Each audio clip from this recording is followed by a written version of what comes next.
Bonjour à tous, bienvenue à Institut Neuroperformance World TV Show International. Avec Charles Vaillancourt, que vous voyez souvent posté en fait sur nos plateformes.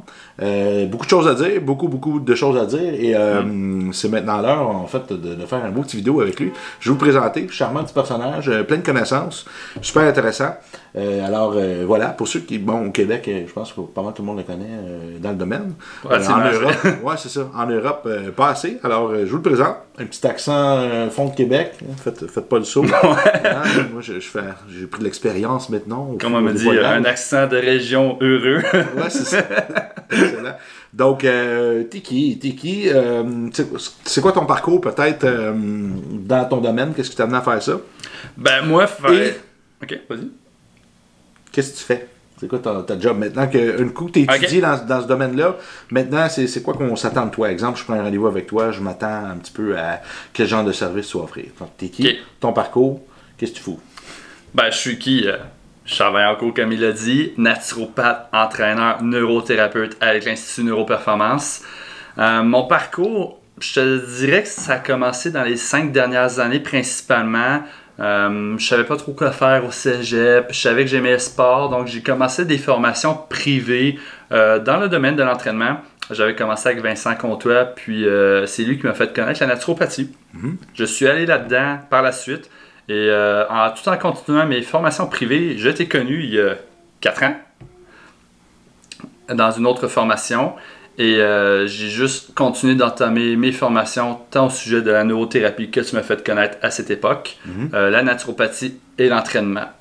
Ensuite, quelqu'un qui prendrait rendez-vous avec moi, ce serait beaucoup pour tout ce qui est des problèmes chroniques, des problèmes articulaires, des fatigues qui perdurent, des troubles digestifs aussi, mais surtout tout ce qui est articulaire. Donc, quelqu'un qui a besoin d'aide, qui a besoin d'un support au niveau de ses performances sportives, athlétiques, même juste pour le bien-être, tout simplement, vous pouvez venir me voir en masse pour ça. Excellent. Ouais, je sais que tu as publié beaucoup avant la naturo par rapport à l'entraînement. Tu te mènes ton brand, c'est Survival Coach. Là. Ouais. Ça vient de où, ça?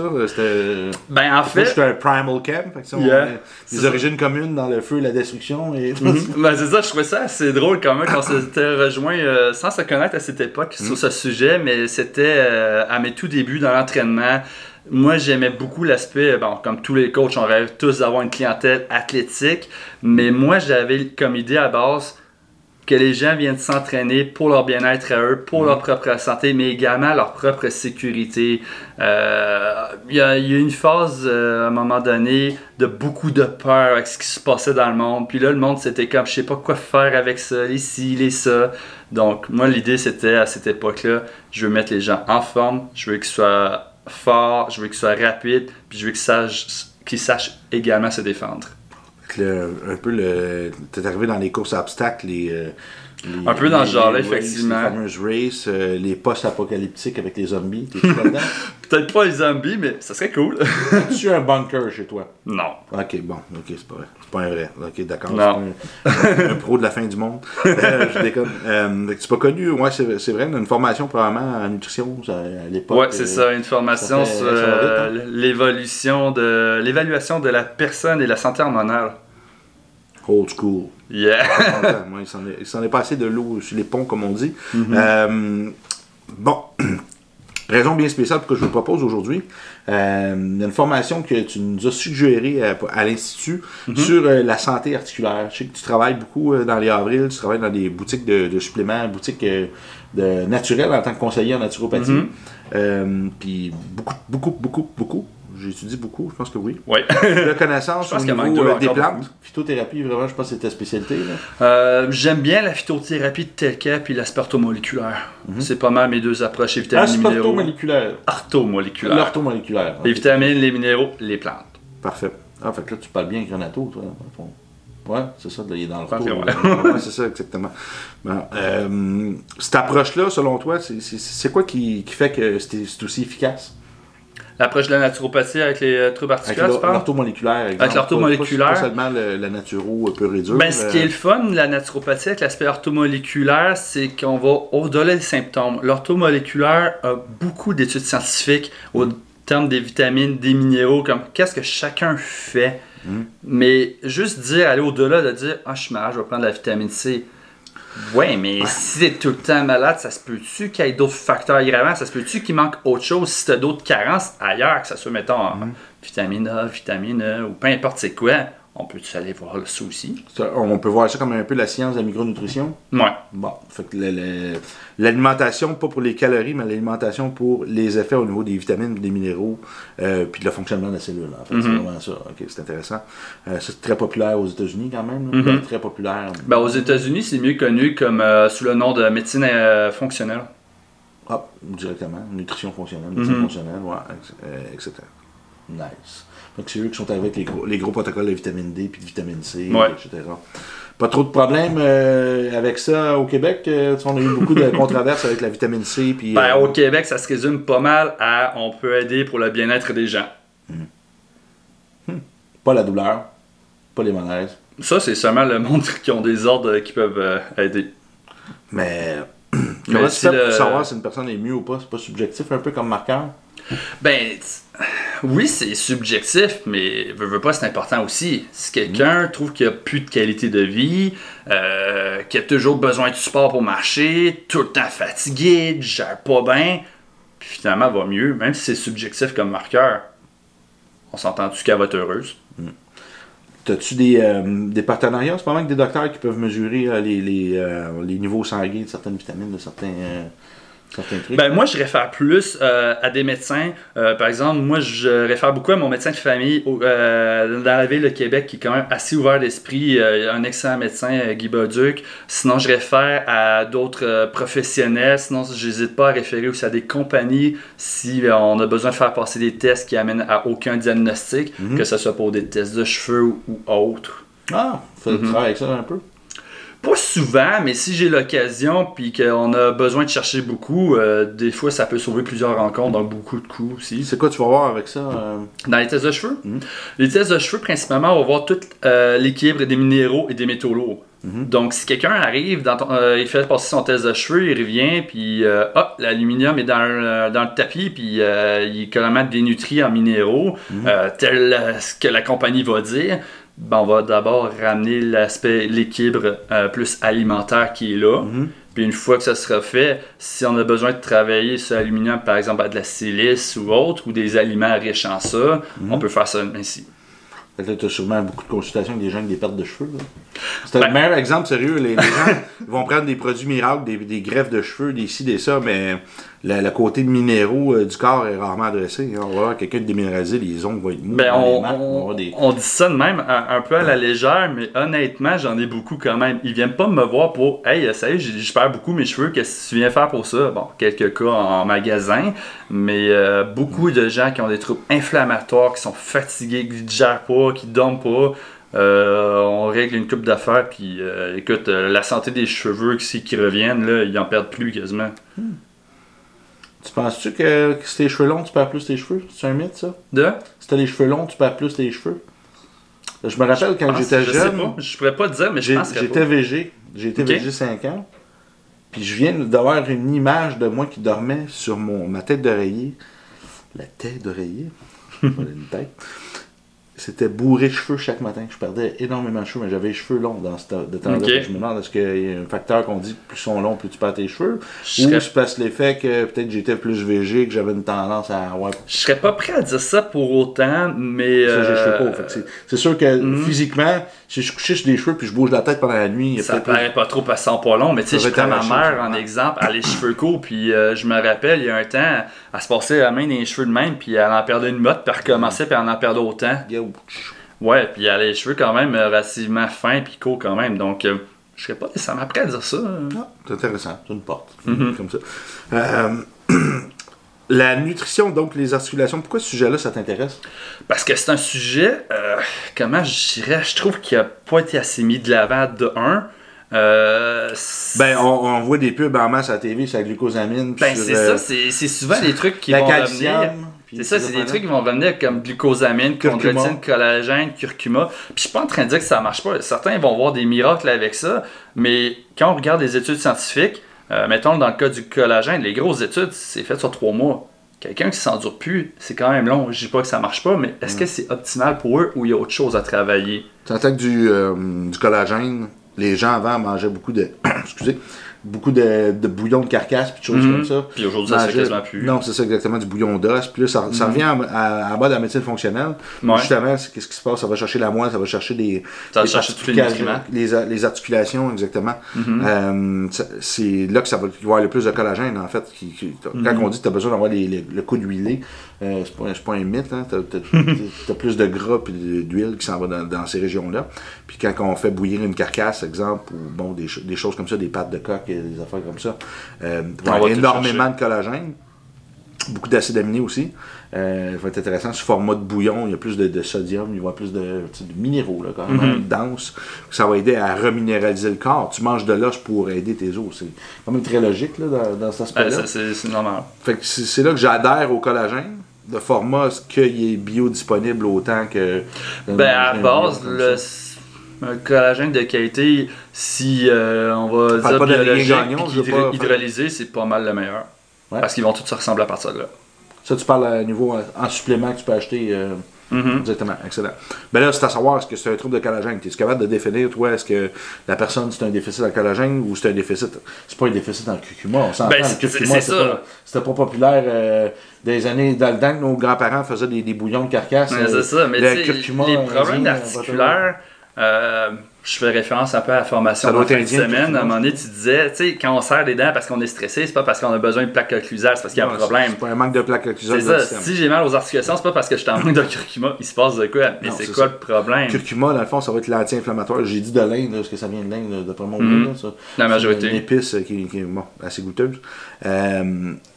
Ça vient contrôler l'inflammation. Ça reste un magnifique produit pour l'inflammation, mais le système, est-ce que c'est un surplus d'inflammation qu'il y a ou c'est une dysfonction qui entraîne de l'inflammation comme signal? Parce que l'inflammation, comme le cortisol toujours élevé, c'est juste un marqueur pour montrer qu'il y a une déficience dans le système. C'est beau qu'on puisse vouloir le gérer puis limiter les dégâts, mais si on s'attarde pas à pourquoi il est tout le temps élevé, on travaille dans le beurre. Non, c'est ça. Parce qu'on peut, exemple, c'est comme mettre de l'air dans un pneu. Avec le pneu, il y a une vis dedans, il y a une fuite. Même si tu mets de l'air, oui, théoriquement, ça va fonctionner, mais pour combien de temps?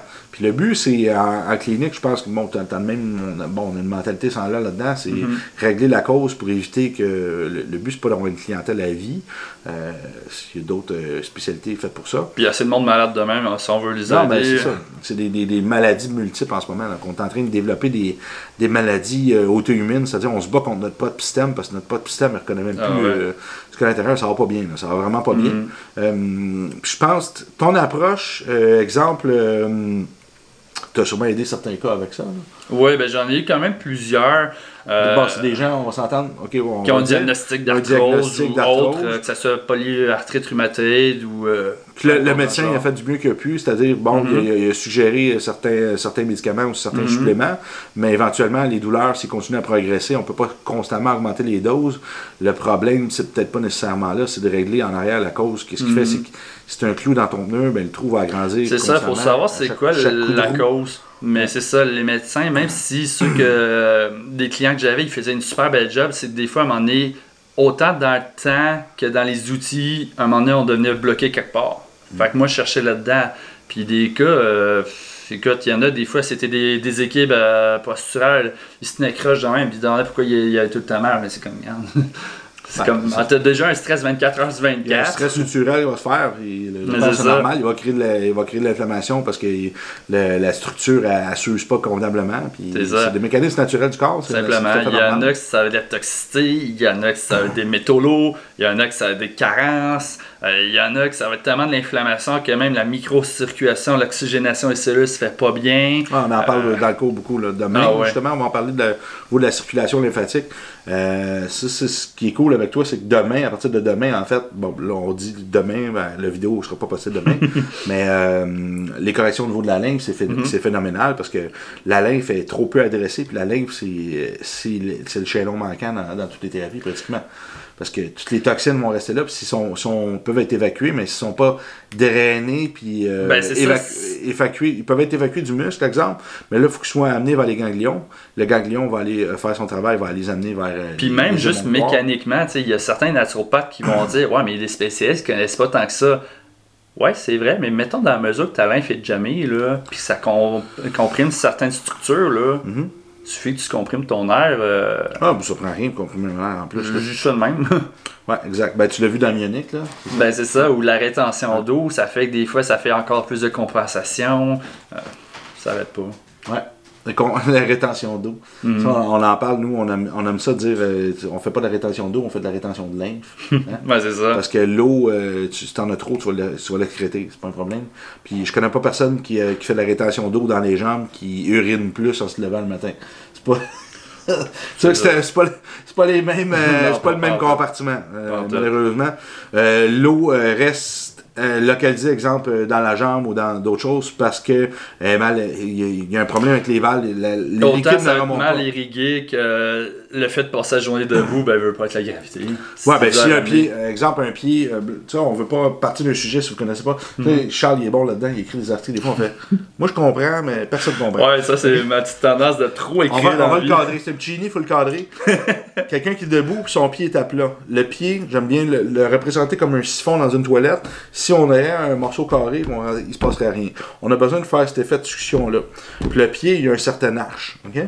Si le pied, il n'y a pas d'arche, c'est dur pour lui de faire son travail quand il marche, de remonter les liquides. Les liquides vont remonter. Il y a une valve, ici, on peut dire dans le coude, mais c'est derrière le genou. Il y a un poplité. Le muscle, lui, il va bouger, puis les liquides vont permettre un retour. Autrement dit, quand on fait de la rétention de lymphe, les deux jambes, habituellement, vont être plus denses, plus d'eau, ça va marquer quand on va peser, des choses comme ça. Mais qu'est-ce qui se passe, ces gens-là? Soit qu'ils sont debout, ça circule mal, ou soit qu'ils sont constamment assises. Mais de toute évidence, la biomécanique du pied ne fait pas son travail optimal. On a besoin de mouvement pour faire circuler la lymphe. Puis c'est quelqu'un qui est constamment assis, qui n'est jamais debout, on s'entend que ça ne circule pas. Puis habituellement, quelqu'un qui tombe en embonpoint, plus que ça va aller, moins qu'il va respirer, parce que les organes vont commencer à enfler. Ça, je pense que tu peux le voir facilement en clinique. Les organes changent leur dimension. Pas pour rien qu'il y a des gens qui se font couper des morceaux d'estomac. Il y en a plusieurs qui ont chaud, ils cherchent leur air. Il y a plus de compensation posturale. Si on regarde sur un obèse morbide ici, en tout cas, c'est pas vrai. Alors, on vient de manger comme des cochons. Le diaphragme, on le sent, vous faites juste trop manger, vous avez de la misère à respirer. Ouais, alors je suis juste plein, il faut quasiment déboutonner le pantalon. L'estomac, il est ici, puis le diaphragme va descendre, puis il va être un petit peu coincé dans la structure qui prend trop de place. Puis la respiration, c'est fou, la quantité de lymphe que ça a besoin de faire circuler. C'est un mélange, en fait, entre l'oxygène, évidemment, la lymphe, le sang, tout travaille ensemble. La lymphe va partout. Donc voilà, si ça circule mal, si la personne ne bouge pas bien, mange pas bien, on peut s'attendre à de l'inflammation constamment dans toutes les articulations. Puis je pense que ton cours va prendre en charge un petit peu écoute, ça va parler de... Je vais essayer de mettre le plus de détails possible. Autant je vais parler au niveau de la biochimie. Est-ce qu'il y a des perturbateurs endocriniens? Des fois, il suffit de dire si tu as du candida, est-ce que ça peut t'impliquer quelque part? Si tu es constipé, si tu dors pas, qu'est-ce qui se passe? Après ça, c'est comme... Sans où toutes les interrelations là-dedans, parce que trop souvent, les mêmes cours de système articulaire, c'est pas méchamment, mais c'est voici les nutriments qu'il y a de besoin. On va souvent conseiller des BCA, du collagène, mais ça va pas au-delà. C'est ça. On va dans la vente de pilules, puis on s'occupe pas de l'homéostasie de la personne, c'est-à-dire son équilibre entre tous les systèmes. S'il dort bien, mais là, est-ce qu'il va mieux se régénérer? Tout à fait. Hein? S'il mange bien, est-ce qu'il va mieux se régénérer? Tout à fait aussi. S'il bouge, est-ce qu'il va mieux aller? Oui. Mais à quel point il faut qu'il bouge? C'est un équilibre. C'est assez intense en fonction du stress de la personne puis de ses conditions physiques, évidemment. Quelqu'un qui a des douleurs partout puis des mécanismes de compensation partout, le faire bouger, c'est peut-être pas la meilleure idée. Hein? Ce qu'il faut faire, c'est faire circuler les déchets, faire mieux manger, le détoxifier, faire boire plus d'eau, commencer à le faire dormir. Ensuite, on va commencer à s'occuper de la structure physique. On va commencer à... Déjà, les articulations vont moins souffrir si la personne dort mieux, puis tout ça. Ensuite, on va commencer à faire un plan d'intervention pour venir aider au niveau des blessures, des traumas, des cicatrices, d'autres choses, la fonction globale du système. Puis là, la personne va sortir de la détoxification, va commencer après à aller même principe que tout organisme vivant, hein, une cellule doit se détoxifier avant de se protéger, donc activer l'immunité, créer un blindage, on peut dire, puis ensuite on va vouloir performer, créer plus d'énergie, puis c'est ça. les mitochondries vont fonctionner. Ça, c'est vraiment le schéma ça, c'est la base, global de base. Puis après ça aussi, la question est, mais est-ce que c'est ça que tout le monde a besoin de faire de A à Z? Ou il y en a comme, la détox, on peut pas en faire, ou des ci, ou des ça, c'est quoi les cas, comment est-ce qu'on peut il y en a que la détox est faite déjà, ils sont plus là. C'est ça, il y en a au contraire qu'il faut la faire, mais on peut pas la faire. Parce qu'ils sont tellement maganés que si on la fait, on va causer plus de problèmes encore. Fait que c'est tous des détails qui vont être vus dans le cours. C'est intéressant. T'as-tu un exemple qu'on peut dire? Moi, je le sais, là. J'ai des idées par expérience, mais quel exemple tu pourrais donner à une personne que là, en ce moment, on est brimé par la détox, on peut pas avancer plus loin? Tu parles d'une détox avec des supports de suppléments, nettoyer une fois, ou tu parles d'une détox vraiment, détox pour toi, c'est aussi la circulation de la détox, originalement parlant, c'est plus au niveau du foie, c'est de supporter les cellules du foie à faire leur fonction tout simplement. Sauf que la problématique, c'est que à force d'avoir des toxines, de l'oxydation, des carences, des pesticides, des ça. Finalement, à un moment donné, on s'intoxique, puis le foie est plus capable de l'éliminer. Si quelqu'un est constipé, c'est pire que ça. Là, c'est la peau qui va essayer de compenser, les poumons, tout le monde. Les désordres cutanés qui vont apparaître, les boutons, que ce soit hormonaux ou non, l'eczéma, tout ça, c'est le corps, à un moment donné, qu'est-ce qu'il va faire? S'il n'est plus capable de le sortir par l'urine, sortir les déchets autrement, là, il a besoin de l'évacuer du corps. À moins que vous pleurez énormément pour libérer 6-7 stockades inflammatoires par les yeux. Mais le reste, idéalement, ça va sortir par la peau, par l'urine, par les selles. Quand on voit que ça sort par la peau, puis ça sort par l'urine, ça sort partout, là, tu fais ça va pas bien. Là. Non. C'est comme à la fin. C'est le dernier. Quand ça peut pas sortir quelque part, le corps va essayer de le faire sortir quelque part d'autre, puis des fois, ça devient problématique. Puis tu es rendu là, parce que. Avant de commencer à avoir des problèmes de peau, on s'entend que cette personne-là va avoir des brain fog, elle va commencer à avoir les idées un peu moins en moins claires, la fatigue mentale, elle va commencer à avoir des étourdissements, elle va commencer à avoir plein de choses. Il y a une tonne de symptômes que des fois les personnes, ça fait tellement longtemps qu'ils vont pas bien, ils peuvent même pas énumérer une bonne journée, on va penser qu'une bonne journée c'est une journée avec moins de symptômes. Non, ça appuie c'est quoi être au pic, là, au sommet de leur performance. Comme moi, j'ai dans la famille, il y en a plusieurs des cas articulaires qui ont des problématiques. Puis une bonne journée, c'est quand aujourd'hui, je chante quoi, mais ça sent dur. Ça se sent dur. Ça veut dire qu'il y a déjà de quoi qui est là depuis longtemps. Puis c'est que t'es tellement magané que. Ça fait 10, 15, 20 ans que les personnes vivent dans la souffrance, ils n'ont plus aucune idée. Puis je pense que ton cours, c'est là que ça va être intéressant. Oui, c'est facile. Moi je trouve ça cliniquement. Sortir quelqu'un de la douleur, c'est très facile. Mais ramener quelqu'un en santé, c'est là le défi. En fonction de son budget, en fonction du temps qu'elle veut mettre, en fonction de ses systèmes de croyances, en fonction de tout ça, de tout, en fait. Son hygiène de vie, on ne change pas son travail, on peut pas tout changer dans son rythme de vie à Non, c'est de faire son possible, puis chaque effort va compter tout simplement. Des fois, il faut redevenir réaliste, mais pour d'autres, ça va être de la prévention pour pas que ça s'empire, puis il y en a d'autres qu'on va essayer de ramener. Est-ce que tu crois qu'il y a des gens que tu peux pas aider dans leur santé? Je vais dire oui, puis l'exemple est ceux qui veulent pas s'aider. Bonne réponse. Je pense qu'on peut aider n'importe qui. Carrément. Déjà, juste à la base, pas nécessairement. Écouter quelqu'un puis être présent en partant, c'est déjà aidé. Mais des fois, du monde qui viennent, y a-tu de quoi faire, puis non, je te crois pas. Ok, moi je suis juste là faire ma job, si t'es pas là, qu'est-ce que tu fais là? C'est ça, des fois on se dit, est-ce que tu peux aider? Je peux aider dans ta santé, définitivement. Mais est-ce que c'est exactement le symptôme qui va disparaître que tu veux qu'il disparaisse en premier? Pas nécessairement. Mais la santé, c'est un grand équilibre entre plein de systèmes. Puis si on commence à aider la personne à avoir une meilleure vie, une meilleure qualité de vie, on met toutes les chances de notre côté pour que son système soit capable lui-même de se débarrasser des problèmes. Parce que le corps humain, il est fascinant, il est capable de subir des trucs extrêmes. En ce moment, il y a tellement de polluants externes qui apparaissent dans nos vies. Les champs électromagnétiques, la toxicité au niveau de l'eau, encore des articles, du fluor, du ça. Moi, ça me fait penser à un moment donné, je jasais avec Benoît Lapierre, puis on était comme, comment dans la vie de nos jours, on peut encore se reproduire? Puis c'est la seule réponse qu'il y avait, c'est la magie de la vie. Il était comme, on est tellement intoxiqué, mais malgré tout, ça marche encore. Sans dire sans conséquence, mais ça marche encore. De plus en plus de maladies neurodégénératives, puis de plus en plus de maladies auto-immunes, de maladies du système digestif. Ça va pas bien là, en ce moment, mais c'est ça. Je pense que, exemple, dans cette formation-là, vous allez apprendre, oui, à vous occuper des articulations. On va y aller vraiment d'un point de vue pathologie articulaire. Mais il faut prendre le articulaire. reste en considération aussi. On peut pas juste adresser les articulations puis pas le reste en même temps. Mais on peut aussi s'adresser à l'articulation. On ne se permet plus à l'institution en ce moment d'écrire un cours en fonction d'une petite loupe avec une pâteau. On ne croit plus à ce système-là. Puis je pense que c'est ça la beauté un peu des enseignants qu'on a. C'est qu'on a tous une vision du corps humain qui est assez globale.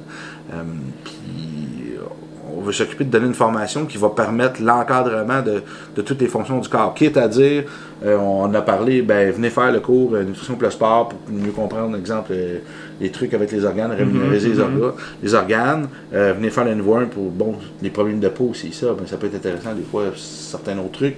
Faut être capable c'est d'aller chercher des principes de base utiles et uniques qui vont couvrir tellement large. Ouais. Donc, tout a sa place. Mm-hmm. Yeah! Bon, mais tu m'as pas parlé de ton cas magique, là. Y en a-tu un que tu peux dire que vraiment une belle réussite, tu vas dire, dans ta carrière? J'en ai eu plusieurs, mais le premier cas, je dirais que c'était mon papa. C'était quelqu'un qui avait beaucoup d'arthrose. Il a même eu une opération quand il était jeune parce qu'à ses 18 ans, il s'était blessé à la ferme. De mémoire, il s'était fait retirer un ligament en arrière du genou. Puis il y a eu une erreur médicale. Il a mangé un coup? Ouais, il a mangé un coup. Puis je sais pas combien d'années après, il a commencé à faire de l'arthrose, mais c'était pas 20 ans après. Ton père, tu l'avais vu. Écoute, il traînait de la patte. Ouais. Ah, mais c'est ça, ça a pris à peu près 6 mois, puis plus de cortisone, plus rien. Bon, génial. Hey, on t'en a manqué de batterie, mais je suis pas content de t'avoir reçu. Puis en souhaitant voir pour la formation, t'as-tu trouvé un nom à ta formation? Centre articulaire pour le moment, sinon on verra. Centre articulaire. J'ai pas pensé. Suivez-nous sur les médias sociaux, institutneuroperformance.com. Même chose, on est partout. Partagez, super cool. On aime ça vous voir, puis on aime ça vos commentaires aussi. Alors, au plaisir. Posez vos questions.